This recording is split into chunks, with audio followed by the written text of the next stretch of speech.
एक build quality थोड़ी कमज़ोर रहती है, सत्य है। और एक भी एयर बैग आता नहीं है इस गाड़ी के अंदर, सेफ्टी जीरो है। जो भी चलाओ अपने इस पे ब्रेक लगाते हैं तो ये बहुत लंबे टाइम तक किश्ती जाती है। हाँ, सेफ्टी के अंदर टाटा पंच अच्छी है। आज अपन कर रहे हैं स्विफ्ट का रिव्यू, जो ये रहेगी 2016 मॉडल है। तो इसके अंदर बताते हैं अपन क्या क्या आता है। जैसे सामने की ग्रिल का ये आ जाते हैं, जो 2016 से ये फिटिंग आ रही है। अब तो नई जो वेरिएंट आ रहा है उसके अंदर तो अलग आ रही है। और इसके साथ साथ ये ऑटो फोल्ड मिरर होते हैं इसके अंदर, जो मिरर मिलते हैं वो ऑटो फोल्ड मिल जाते हैं। और ये अलॉय व्हील आती नहीं है, व्हील कैप डली होती है। और जैसे ये इंडिकेटर्स जो साइड के हैं वो शीशे के ऊपर आ जाते हैं। और यहाँ पे एक गेट के अंदर लॉक अनलॉक का सिस्टम रहता है। जैसे अंदर से अपन दिखाते हैं गाड़ी को, तो जैसे कि इसके स्टीयरिंग के ऊपर कोई भी कंट्रोल्स नहीं आते हैं। और इसके अलावा तो यहाँ पे स्टीयरिंग के ऊपर कोई भी कंट्रोल्स नहीं मिलते हैं इसके। और जैसे अब इसको ऑन करते हैं अपन, और जो ड्राइवर साइड फाटक है इसके ऊपर आपको ऑटो मिरर मिल जाते हैं, ठीक है, पावर विंडो मिल जाती है इसके अंदर। और इसके अलावा जैसे यहाँ पे अलार्म का सिस्टम है, ये लाइटिंग का है, ये ऑफ रोडिंग का हो गया। एसी इवेंट्स आपको यहाँ पे मिलते हैं। और ये कंपनी फिटेड इसके अंदर स्टूडियो है। ये बूट स्पेस इसके अंदर थोड़ा अच्छा आ जाता है, कोई एंड्रेस्ट नहीं आता। यहाँ पे स्टोरेज की अच्छी खासी जगह है, ठीक है। और इसके अलावा 12 वोल्ट का इसके अंदर चार्जर आ जाता है। यहाँ पे OX केबल के लिए आ जाता है। और इसके अलावा ये उधर भी स्पेस अच्छा खासा है, आगे बैठने के लिए कंफर्टेबल जगह है। और आगे का व्यू कुछ ऐसा दिखता है। और इनके ऊपर यहाँ पे एक डॉक्यूमेंट्स रखने के लिए आ गया। इसके अंदर वैनिटी शीशा मिल जाता है। और जैसे पीछे की सीट से देखते हैं अपन, अब जैसे पीछे के गेट में यहाँ पे कप होल्डर मिल जाता है आपको, एक बोतल रखने का। और जैसे आगे मेरी 6 फीट हाइट है, तो यहाँ पीछे बैठते हैं तो उतनी कंफर्टेबल नहीं है, ठीक है। ऊपर से स्पेस कम है। और यही सेम पीछे की रो है। पीछे की रो के अंदर आराम से 3 आदमी बैठ सकते हैं, बीच में कोई डेंट नहीं है, ये बीच में आ जाता है थोड़ा सा, मतलब 5 लोगों की सीटिंग आराम से हो सकती है इसके अंदर। और ये इसके अंदर आ जाता है बूट स्पेस, तो यहाँ पे चाबी से भी ऑन होता है और आगे से भी ऑन हो सकता है। तो बूट स्पेस इसका अच्छा आ जाता है, यहाँ पे आप देख सकते हो। और यहाँ पे इसका स्पेयर पार्ट्स रहते हैं, जैसे कि स्टेपनी हो गई, ये रहती है। और यहाँ पे कोई लाइट कुछ नहीं रहती यहाँ पे, ठीक है। तो ये ओवरऑल ये गाड़ी रहती है, पेट्रोल के अंदर की गाड़ी है। और अब जैसे इसमें देखते हैं कि इसका पिकअप कैसा है और फीचर्स क्या है। और रही बात सेफ्टी की, जैसे अभी ये गाड़ी है तो इसमें एक बिल्ड क्वालिटी थोड़ी कमज़ोर रहती है, सत्य है। ये थोड़ी खोखली रहती है, तो इसमें देखो जैसे आवाज़ आ रही है तो ये थोड़ी मजबूत नहीं होती, ठीक है। जैसे कुछ लोग तो मॉडिफिकेशन करा के इसके अंदर रोड लगवा के, ग्रिल लगवा के फिर उसको मजबूत कर लेते हैं। लेकिन वैसे अगर थोड़ा सा प्रेशर भी लगाए ना तो ये पिचक जाती है गाड़ी। और एक भी एयर बैग आता नहीं है इस गाड़ी के अंदर, सेफ्टी जीरो है। जो भी चलाओ अपने इस पे। बाकी माइलेज बहुत अच्छा देती है ये गाड़ी, अप्रोक्स ये मानो कि 20-21 का माइलेज निकाल देती है। पिकअप अच्छा है, स्टेबिलिटी अच्छी है गाड़ी की, और लुकिंग भी अच्छी है। जो अब नई वाली गाड़ी आ रही है उसकी लुकिंग थोड़ी अलग है, वो थोड़ी नीची लगती है, ये थोड़ी ऊंची गाड़ी लगती है। और इसके अलावा इसके अंदर जो साइड मिरर होते हैं वो ऑटो फोल्ड मिल जाएंगे आपको। और जैसे आगे बोनट दिखाते हैं अपन, तो ये यहाँ इसका ये इंजन आता है सुजुकी का, ठीक है। अब जैसे ये पेट्रोल गाड़ी है तो 3 सिलेंडर के अंदर आती है। और अगर पेट्रोल गाड़ी है तो जैसे अपन माइंड सेट होता है कि पेट्रोल गाड़ी एवरेज कम देती है, एक्चुअल में देती भी कम है। लेकिन स्विफ्ट के अंदर ऐसा नहीं है। स्विफ्ट में पेट्रोल हो या डीजल हो, लगभग सेम एवरेज रहता है। 20-21 का एवरेज निकाल देती है पेट्रोल गाड़ी भी स्विफ्ट। और अगर डीजल गाड़ी लेते हो, डीजल तो अब तो आना मिलना बंद हो गई। जो पहले पुरानी डीजल गाड़ी थी वो भी इतना देती, 22, 23, 24, 25 समथिंग, इतना ही लगभग सेम सा इनका माइलेज रहता है। फॉग लैम्प कंपनी से फिटेड आ जाते हैं। और इसके अंदर जैसे अपने मॉडिफिकेशन भी करा, ये जो लाइट्स है वो इसके अंदर हेलोजन आती हैं।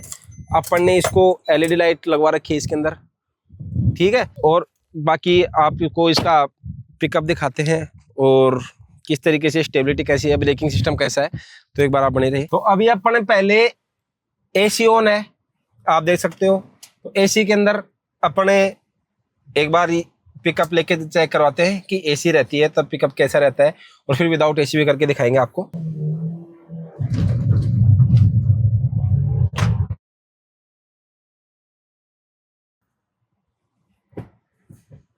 ब्रेकिंग गाड़ी की ओवरऑल वैसे अच्छी है, लेकिन अगर अपन ब्रेक लगाते हैं तो ये बहुत लंबे टाइम तक खिंचती हो जाती है, उसी एट द टाइम पे नहीं रुकती है, क्योंकि इसके अंदर जैसे ब्रेकिंग लगाते हैं तो स्लैप ज्यादा करती है ये, ठीक है, स्केटिंग में चल जाती है। तो ब्रेकिंग वैसे ओवरऑल अच्छी है, बस ये थोड़ा ध्यान रखें कि पूरा ब्रेक आप लगा रहे हो तो कुछ दूर घिसते हुए जाएगी। जैसे बड़ी गाड़ी है, स्कॉर्पियो हो गई, या फिर इस वेरिएंट में जैसे पंच हो गई, उसकी ब्रेकिंग अच्छी है कि वो थोड़ी दूर के अंदर रुक जाती है, लेकिन इसको रुकने में थोड़ा टाइम लगता है। और इसके अलावा आप विदाउट एसी भी आपको देखो दिखाते हैं। तो अब देखो एसी बंद है, अब विदाउट एसी अपन पिकअप देख रहे हैं गाड़ी का।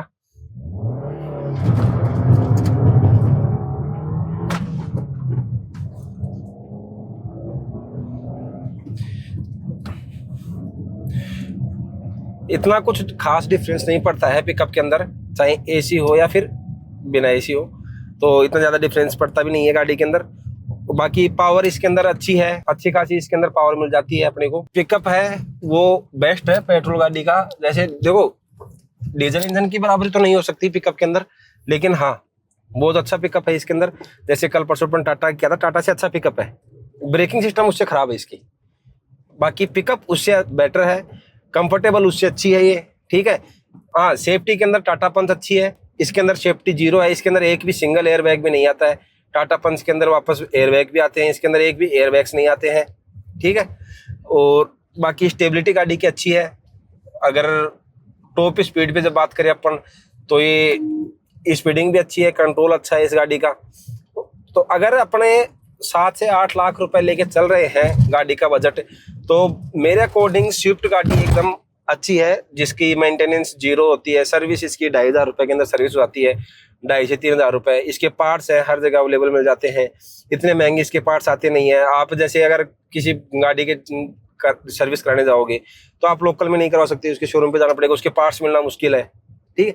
इसके पार्ट्स हर जगह मिल जाते हैं, स्विफ्ट के हर जगह इजीली पहुंचना आसान है, सर्विस होना आसान है कि हर जगह सर्विस सेंटर अवेलेबल मिल जाते हैं, या फिर बाहर के लोग भी इसको कर देते हैं। ये गाड़ी मेरे को चलाते हुए बहुत टाइम हो गया, बहुत लंबे टाइम से। ये 2016 मॉडल गाड़ी है। तो बाकी देखो मेरे पास जैसे किया गाड़ी भी है, तो मेरे को वो गाड़ी चलाने से ज़्यादा मज़ा इसमें आता है। एक ये है सबसे पहली बात, आप अगर स्विफ्ट चलाओगे, चलाने के अंदर बहुत अच्छी गाड़ी है, चलाने के अंदर मज़ा आता है। अगर आप जैसे कोई बड़ी दूसरी गाड़ी चलाते हो तो उसमें इतना मज़ा नहीं आता है, एक टाइम पे जाके थक जाते हो, लेकिन इसमें थकान इतनी नहीं होती है। स्विफ्ट गाड़ी का सबसे बेस्ट बेनिफिट यही होता है कि ड्राइविंग अच्छी है, गाड़ी चलाने के अंदर बहुत ज़्यादा मज़ा आता है, ठीक है। इसके अंदर आप दिल्ली अगर बैठोगे गाड़ी पे तो एक नई एनर्जी के साथ ही बैठोगे, कभी बोर नहीं होगे इस गाड़ी से चलाने से। रफ एंड टफ आती है, और आजकल मिडिल क्लास जो फैमिली है, मेरे को नहीं लगता कि स्विफ्ट के अलावा कोई दूसरी गाड़ी पे जाएगा। स्विफ्ट बहुत अच्छी गाड़ी है, और आज मैं भी चला रहा हूँ अभी भी, और एक लोकल एरिया के अंदर, सिटी एरिया के अंदर स्विफ्ट से बेटर कोई भी नहीं है, कि मेंटेनेंस में हो गया या फिर माइलेज में हो गया। और अभी तो फिलहाल के अंदर सीएनजी के अंदर भी गाड़ी आ रही है स्विफ्ट की, तो उनका तो माइलेज और भी अच्छा है। और बहुत से लोग ये भी सोचते हैं कि सेकेंड हैंड गाड़ी जैसे अपन स्विफ्ट ले रहे हैं, नहीं आती है अपनी 7 से 8 लाख रुपए, तो अगर अपन पुरानी गाड़ी लेते हैं तो अपने को 3.5-4 लाख रुपए मिलती है। तो वो लेना सही है या गलत है, मेरा मानना ये है स्विफ्ट गाड़ी चाहे नई लो चाहे पुरानी लो, लगभग इक्वल रहती है। देखो एक आध गाड़ी कोई एक्सीडेंटल हो या फिर कुछ ज्यादा दिक्कत हो, वो बात अलग है। बाकी स्विफ्ट अगर आप सेकेंड हैंड ले रहे हो, कोई भी दिक्कत नहीं है, आपको लेनी चाहिए स्विफ्ट, कि कम कॉस्ट के अंदर आपको अच्छा व्हीकल्स मिल जाते हैं, माइलेज में कोई कॉम्प्रोमाइजेशन नहीं होती, पार्ट्स भी सस्ते आते हैं। अगर बाई चांस कुछ हो भी जाता है, हाँ बट एक है इसके अंदर सेफ्टी रेटिंग्स नहीं है, सेफ्टी की थोड़ा सा इश्यू है, एक इसकी बिल्ड क्वालिटी थोड़ी कम है। और बाकी इसको अगर मॉडिफिकेशन करवाएं तो स्विफ्ट गाड़ी से अच्छी मॉडिफिकेशन भी कोई नहीं हो सकती। अगर कोई लेना चाहे मॉडिफिकेशन का शौक हो तो जैसे मॉडिफिकेशन भी इसके अंदर अच्छी हो सकती हैं। और बाकी आप बने रहें, देखो ये गाड़ी अपनी खुद की है, तो इसके ऊपर अपन मॉडिफिकेशन भी करवाएंगे, आपको दिखाएंगे क्या क्या मॉडिफिकेशन करवाएंगे और कैसे कैसे लगती है, और आप लोग खुद ही बताएं कि इसमें क्या मॉडिफिकेशन करवाया जाए। जैसे अलॉय व्हील डलवाए हो गए, इंटीरियर का काम हो गया, छत का काम हो गया, तो जैसे आप कमेंट करके बताओ हमें कि क्या क्या मॉडिफिकेशन करवाएं हम गाड़ी के अंदर, जिससे ये बहुत ज़्यादा अट्रैक्टिव लगे। और स्विफ्ट के अंदर अनगिनत मॉडिफिकेशन हो सकती है, जिसकी कोई लिमिट नहीं है।